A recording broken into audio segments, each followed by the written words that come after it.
Hello again, everyone. Edwin Leonard back once again in this YouTube astrological segment. I'm going to be talking about Mercury in conjunct Jupiter in a natal chart. Now, first off, some of you may remember when I first started my YouTube astrology channel, I did a series on the aspects in a natal chart. They were a little bit concise. Some people may refer to them as snappy, so what I decided to do was make another series on them in which the videos would be a little bit longer and more descriptive.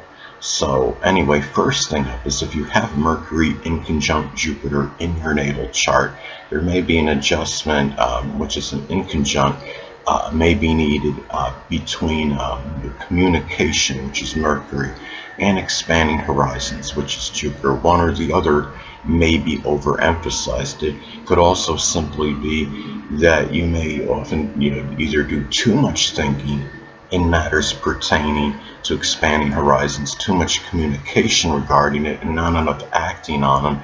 Or it could be where you're acting on these, as far as, broadening your horizons, going outside the box without really thinking it over too much. So those are some ways it can manifest. If, let's say if Jupiter is in Taurus as an example, expanding horizons, may be done in a very, methodical, deliberate, plotting, and persistent manner. It could also be doing something Taurus related, whether it be geology or carpet laying, working in banking, finance, working as a pawnbroker or stockbroker, architecture, gardening, cultivation, agriculture, as some examples. Now, the thing too is, another way that this aspect may manifest in a natal chart is there may either be, an exorbitant, amount of enthusiasm, which is Jupiter, for activities with siblings, cousins, and neighbors, which is Mercury. And then, the next moment, there may be no exuberance, in doing, activities with these people. The next, if you have, say if Mercury, is in the zodiac sign Cancer as an example, siblings, cousins, neighbors, one or more of them may actually be a Cancer, sun, moon, or ascendant person, or embody the characteristics of the sign. It could be, people that are very sympathetic, nurturing, caring, dedicated, devoted, introverted, protective, but yet can also be very moody and temperamental as well. And the thing about this is too, as far as Mercury in conjunct Jupiter and how it may be expressed in the natal chart, is that you may often either express a tremendous amount of humor with the people I just mentioned, siblings, cousins, and neighbors, and other times you may be, hard pressed, to even joke, with them. So it's either a lot of, jocular energy expressed with them, or none, whatsoever, because Jupiter is humor.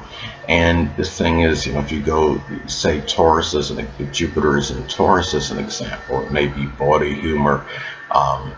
Jupiter in Capricorn can be very, political or government related humor. Gemini could be witty, Aquarius can be very unorthodox, off the wall, unusual kind of humor that may be expressed as some examples. Now, another thing too is that you may either be, too much or too little, emphasis on short journeys, which is Mercury, to religious, sports, outdoor, or adventure, which is Jupiter, venues. If you, let's say, could either be, where you're taking, you're bombarded with short journeys one moment to these kind of places, then you may go for, a long duration or very prolonged or protracted period without even going to them. Now, let's say, for example, Jupiter is in Aries.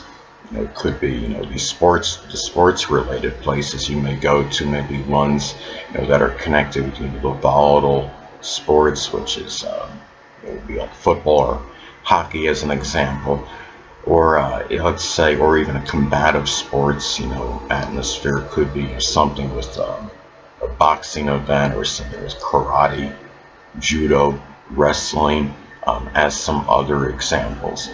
Now, another thing about this aspect in the natal chart is that it could be too, or you may have one moment very extreme, optimism, exuberance, and enthusiasm, which is Jupiter, for communication, writing, and things that involve manual dexterity, which is Mercury.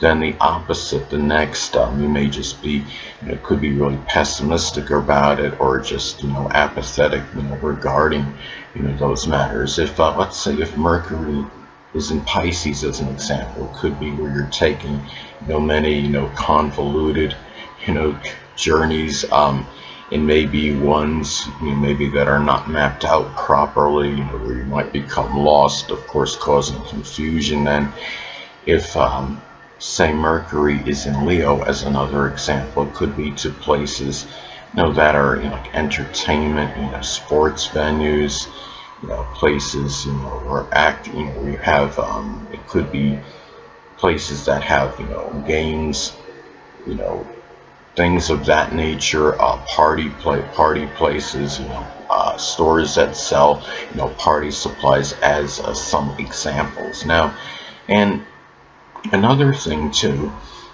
is that, if you have this aspect in your natal chart, you may vacillate between, it could be either be frequently analyzing, which is Mercury, matters with philosophy, religion, sports, and expanding horizons, which is Jupiter. Then other times you just may be indifferent and apathetic in those matters and just not want to do it at all. And the thing is, let's say if Jupiter is in Virgo as an example, expanding horizons may be tied in with health and fitness, something with, nutrition, diet, exercise, cleaning, sanitation, doing some work as, with analytics or statistics as an example. If Jupiter is in Scorpio, expanding horizons, you may broaden your horizons doing something. It could be work, as a detective, investigator, something with forensics, working as a surgeon, a coroner. It may be deep research, recycling, taxes, something associated, with, transformation, as some examples. Now, it could also be, if you have Mercury inconjunct Jupiter in a natal chart, another way it may manifest could be where you may either be very, extremely extravagant, which is Jupiter, on the purchase of cars and vehicles, which is Mercury, or you could be very frugal, and it could be one way or another. And of course, when you have inconjunct aspects in the natal chart, be very extreme, energy, a lot of distortion of energy. So the key is to find the balance and equilibrium between things in this example, as well. It's not, being very extravagant on vehicles or very frugal may not be good, because being extravagant could mean you could take a beating on your finances at some point. But being very frugal, you may not really get the quality that you truly want in it. So now, there also, this aspect can also indicate an imbalance, between activities connected with siblings, cousins, and neighbors, which is Mercury, and those associated with in-laws and foreigners, which is Jupiter.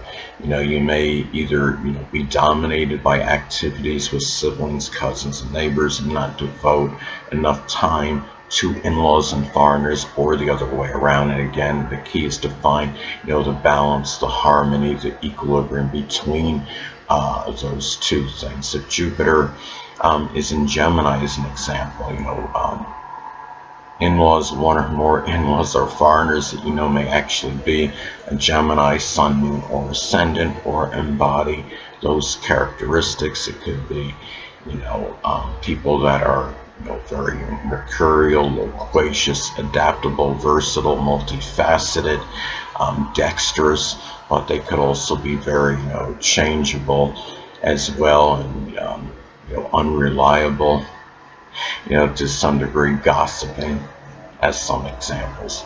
Anyway, people, that'll conclude this YouTube astrological segment. Until next time, Edwin Leonard saying, stay well.